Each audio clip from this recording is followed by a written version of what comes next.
Assalamualaikum warahmatullahi wabarakatuh. Sobat pembelajar yang berbahagia, pada video kali ini saya akan sharing materi tentang sistem reproduksi, khususnya sistem reproduksi pada wanita. Langsung saja kita ikuti pembahasan berikut ini.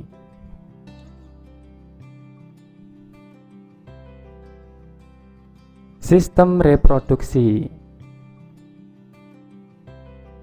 Sistem reproduksi atau sistem genital adalah sistem organ seks dalam organisme yang bekerja sama untuk tujuan reproduksi secara seksual.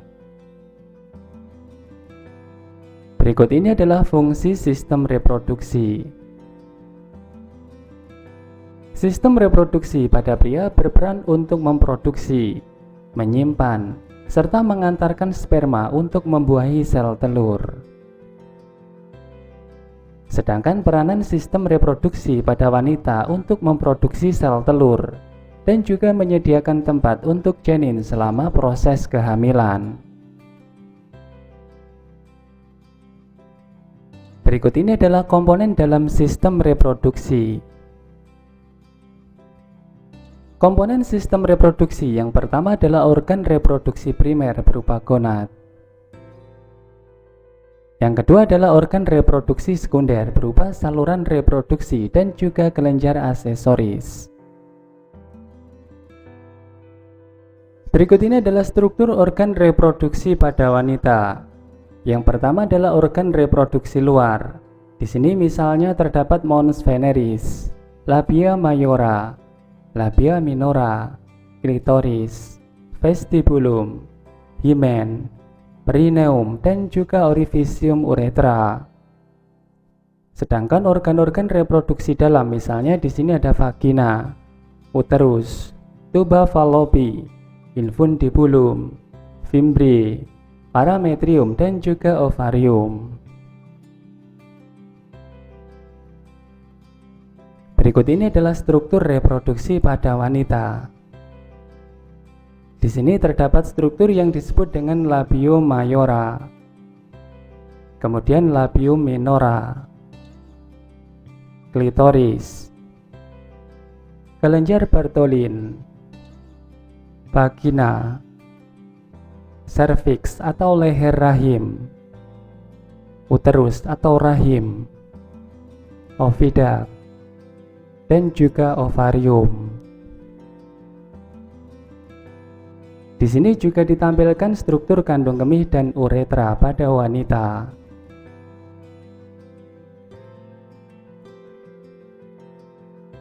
Pertama, kita akan membahas struktur reproduksi luar pada wanita. Nomor satu adalah mons veneris atau tundun. Mons veneris merupakan struktur yang menonjol ke bagian depan menutup tulang kemaluan. Terdiri atas jaringan lemak dan sedikit jaringan ikat. Area ini mulai ditumbuhi oleh rambut pada masa pubertas. Kedua adalah labia mayora atau bibir besar. Labia mayora merupakan dua lipatan dari kulit di antara kedua paha bagian atas. Struktur ini banyak mengandung urat saraf sehingga sensitif. Bagian luar berupa kulit yang berambut, kelenjar lemak, dan juga kelenjar keringat. Sedangkan bagian dalamnya tidak berambut dan mengandung kelenjar lemak.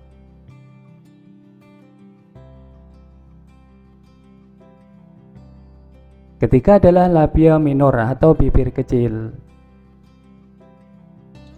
Labia minora merupakan lipatan kecil di bagian dalam labia mayora. Struktur bagian depannya mengelilingi klitoris, berupa lipatan kulit yang halus dan tipis serta tidak dilapisi oleh lemak. Keempat adalah klitoris. Klitoris merupakan sebuah jaringan ikat erektil kecil yang dapat mengeras dan menegang. Hal ini pada pria analog dengan struktur penis. Klitoris merupakan tonjolan kecil di dalam labia mayora. Struktur ini banyak mengandung pembuluh darah dan juga urat saraf.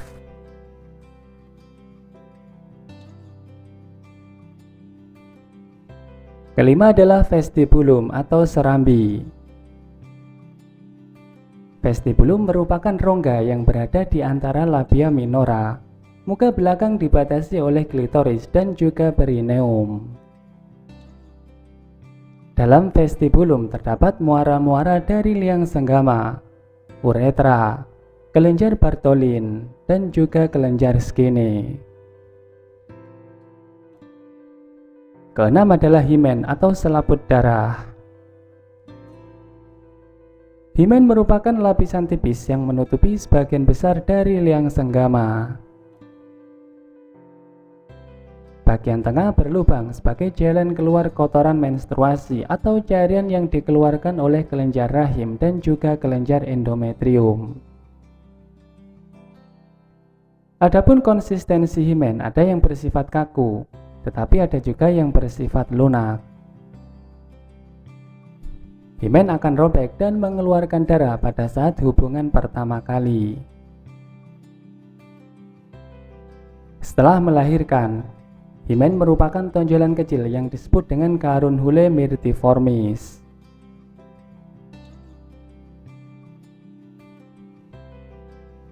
Ketujuh adalah perineum. Perineum terletak di antara vulva dan anus. Panjang perineum sekitar 4 cm. Perineum banyak mengandung ujung sel-sel saraf sehingga sangat peka terhadap sentuhan. Perineum cenderung mengalami perobekan saat berlangsungnya proses persalinan yang alami. Ketujuh adalah orifisium uretra. Orifisium uretra merupakan muara saluran kencing yang berada tepat di bawah klitoris. Pada pintu masuknya terdapat dua kelenjar tubular yang disebut dengan kelenjar uretra yang menyekresi cairan lubrikasi.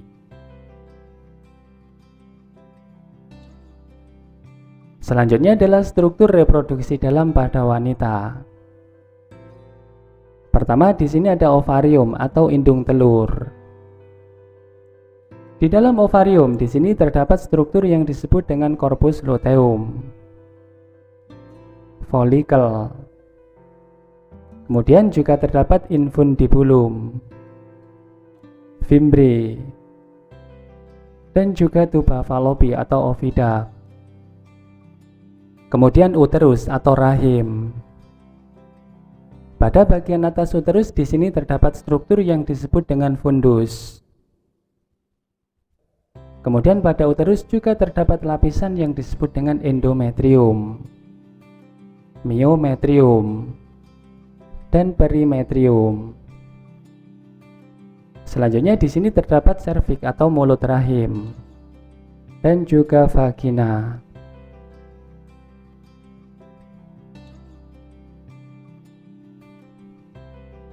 Pertama adalah vagina.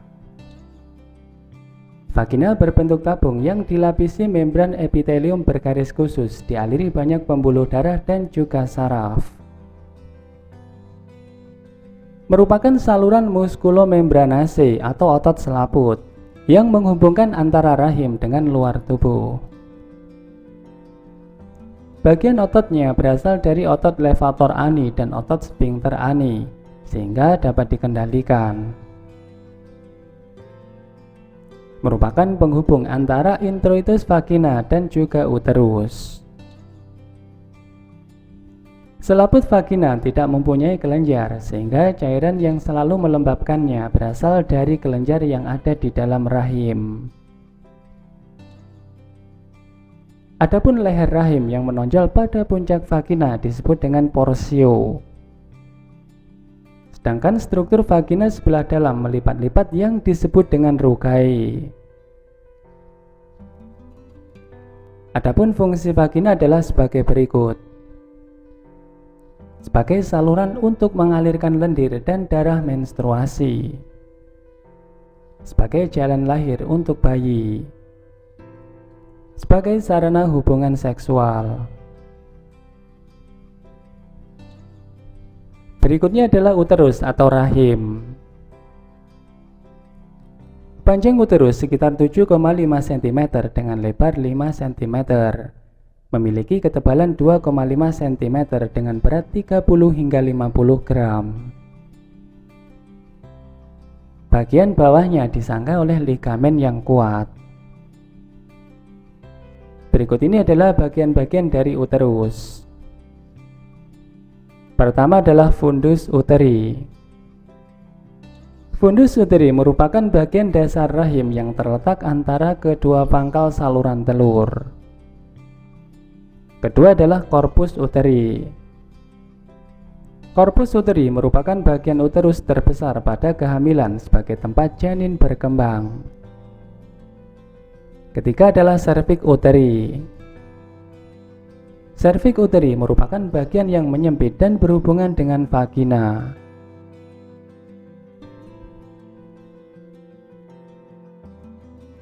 Berikut ini adalah struktur dinding uterus. Pertama adalah endometrium. Komponen endometrium tersusun atas epitel, kelenjar, jaringan, dan juga pembuluh darah. Endometrium merupakan lapisan dalam uterus yang penting dalam siklus haid. Pada saat kehamilan, endometrium menebal, pembuluh darah bertambah banyak untuk memberi makanan pada janin. Kemudian yang kedua di sini ada myometrium yang tersusun atas lapisan otot polos. Myometrium dapat mendorong janin keluar pada waktu proses persalinan. Yang ketiga adalah lapisan serosa atau peritoneum visceral. Lapisan ini terdiri atas ligamentum yang menguatkan uterus, yaitu ligamentum cardinale kiri dan kanan, berfungsi mencegah supaya uterus tidak turun. Ligamentum sacro-uterium kiri dan kanan, yang menahan uterus agar tidak banyak bergerak. Ligamentum rotundum kiri dan kanan untuk menahan uterus tetap antofleksi. Ligamentum latum kiri dan kanan adalah ligamentum yang meliputi tuba. Kemudian ligamentum infundibulo kiri dan kanan merupakan ligamentum yang menahan tuba Fallopi. Adapun fungsi uterus adalah sebagai tempat berkembangnya janin. Setelah proses persalinan, uterus atau rahim dalam waktu 42 hari dapat mengecil seperti semula.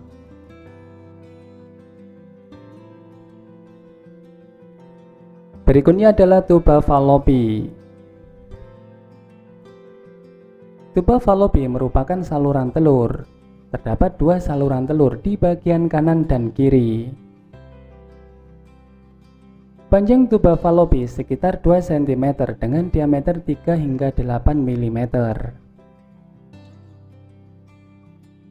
Infundibulum merupakan bagian ujung tuba yang terbuka ke arah abdomen dan mempunyai umbai yang disebut dengan fimbre yang berfungsi untuk menangkap telur kemudian menyalurkannya ke dalam tuba. Permukaan dalam tuba banyak lipatan yang dilapisi epitel sel-sel bersilia yang senantiasa bergerak dan mendorong ke satu arah. Hal ini menyebabkan cairan dan benda yang berada di dalam lumen bergerak ke arah uterus. Berikut ini adalah fungsi dari tuba Fallopi. Yang pertama menjadi saluran spermatozoa dan telur. Kedua sebagai penangkap sel telur saat proses ovulasi.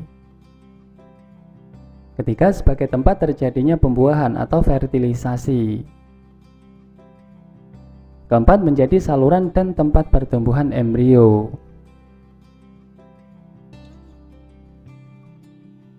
Berikutnya adalah ovarium. Ovarium berbentuk bulat telur dengan berat 5 hingga 6 gram. Ovarium berjumlah sepasang dan terletak antara rahim dan dinding panggul, serta digantung ke rahim oleh ligamentum ovaripropium dan ke dinding panggul oleh ligamentum infundibulopelvium. Adapun penggantung ovarium disebut dengan mesovarium. Ovarium diselubungi oleh sel gepeng dan mengandung beberapa folikel. Setiap folikel mengandung satu sel telur yang diselubungi oleh satu atau lebih lapisan sel-sel folikel. Folikel mengelilingi oosit dan berfungsi untuk menyediakan makanan dan melindungi perkembangan sel telur. Ovarium kanan dan kiri secara bergantian mengeluarkan telur setiap bulan. Berikut ini adalah fungsi ovarium. Yang pertama, untuk menghasilkan sel telur. Yang kedua, menyekresikan hormon estrogen dan progesteron. Kemudian parametrium atau penyangga rahim. Parametrium adalah jaringan penghubung dengan jaringan serat dan lemak yang terletak di sekitar rahim. Parametrium merupakan lipatan peritoneum dengan berbagai penebalan yang menghubungkan rahim dengan tulang panggul. Parametrium juga merupakan bagian jaringan ikat yang menyelubungi uterus, yang meluas ke samping untuk menyelubungi tuba Fallopi. Selanjutnya kita akan membahas tentang proses oogenesis. Oogenesis merupakan proses pembentukan sel telur yang terjadi di dalam ovarium. Proses oogenesis diawali dari oogonium yang bersifat diploid atau 2N. Oogonium mengalami proses pembelahan secara mitosis. Hasil dari proses pembelahan mitosis oogonium adalah oosit primer yang bersifat diploid. Tahap selanjutnya adalah terjadi pembelahan meiosis 1. Hasil proses pembelahan meiosis 1 dari oosit primer adalah oosit sekunder yang bersifat haploid dan polosit yang bersifat haploid. Selanjutnya terjadi proses pembelahan meiosis 2. Oosit sekunder membelah meiosis 2 menghasilkan ootit dan polosit yang masing-masing bersifat haploid. Sedangkan polosit ketika mengalami proses pembelahan meiosis 2 menghasilkan polosit lagi yang juga bersifat haploid. Setelah proses diferensiasi atau pendewasaan, ootit dapat berkembang menjadi ovum. Sebagai catatan, saat benang spindle terbentuk pada tahap metafase 2, oosit sekunder diovulasikan, dan proses pembelahan meiosis 2 akan berlanjut hingga menghasilkan ovum saat terjadi proses fertilisasi. Berikutnya kita akan membahas tentang siklus menstruasi. Ada 4 tahap dalam siklus menstruasi. Pertama adalah fase menstruasi. Kedua adalah fase praovulasi. Ketiga adalah fase ovulasi. Dan keempat adalah fase luteal. Ilustrasi tahapan siklus menstruasi ditunjukkan pada gambar berikut.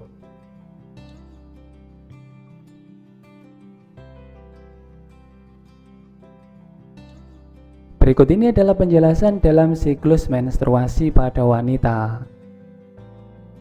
Pertama adalah fase menstruasi. Fase menstruasi adalah peristiwa luruhnya sel telur yang tidak dibuahi, bersamaan dengan endometrium yang robek yang rata-rata berlangsung selama 3 hingga 7 hari.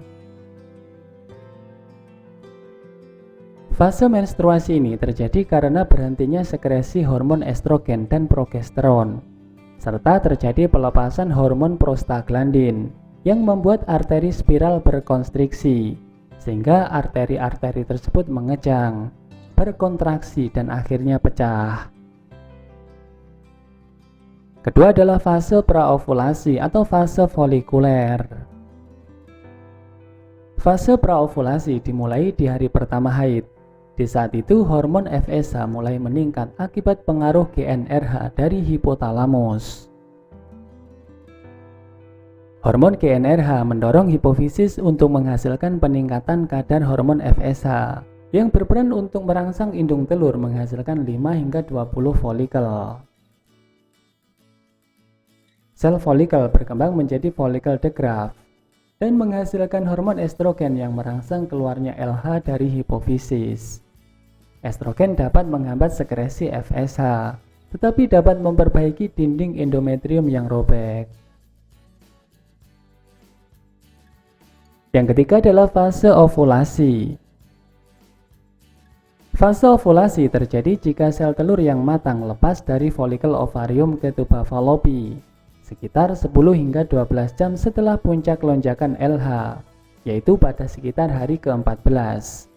Dan hal ini juga menstimulasi pembentukan korpus luteum. Dengan stimulasi LH lebih lanjut, korpus luteum akan menghasilkan dan melepaskan hormon estrogen, progesteron, relaksin dan juga inhibin. Keempat adalah fase luteal. Saat folikel melepaskan telur, bentuknya berubah menjadi korpus luteum. Korpus luteum melepaskan hormon progesteron dan estrogen untuk menjaga lapisan rahim tetap tebal dan siap untuk ditanamkan telur yang telah dibuahi. Bila tidak terjadi proses pembuahan, maka korpus luteum menyusut menjadi korpus albikan, sehingga dengan demikian sekresi hormon estrogen dan progesteron menurun. Hal ini akan menyebabkan endometrium robek serta terjadilah fase menstruasi lagi.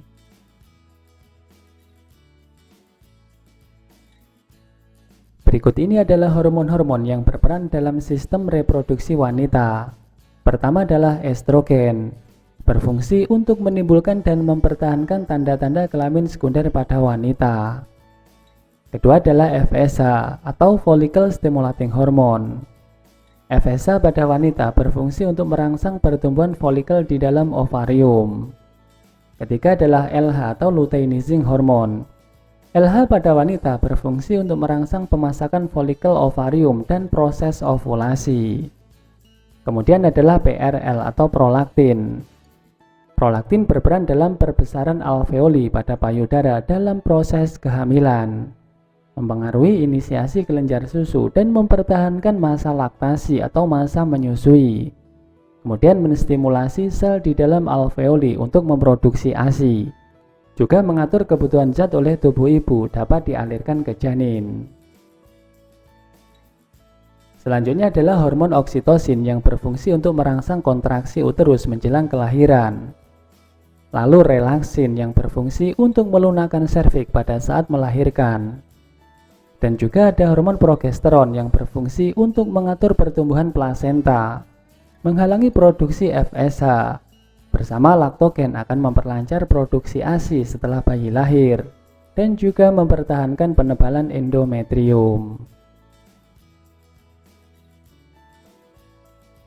Berikut ini adalah contoh-contoh kelainan organ reproduksi pada wanita. Yang pertama adalah keputihan, yang kedua adalah herpes genital, yang ketiga adalah AIDS, yang keempat adalah meoma uteri, dan yang kelima adalah endometriosis.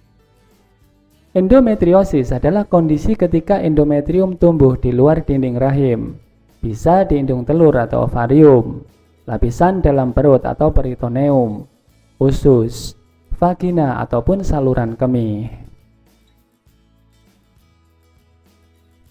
Demikian pembahasan tentang sistem reproduksi pada wanita, semoga bermanfaat. Selamat belajar dan semoga sukses. Wassalamualaikum warahmatullahi wabarakatuh.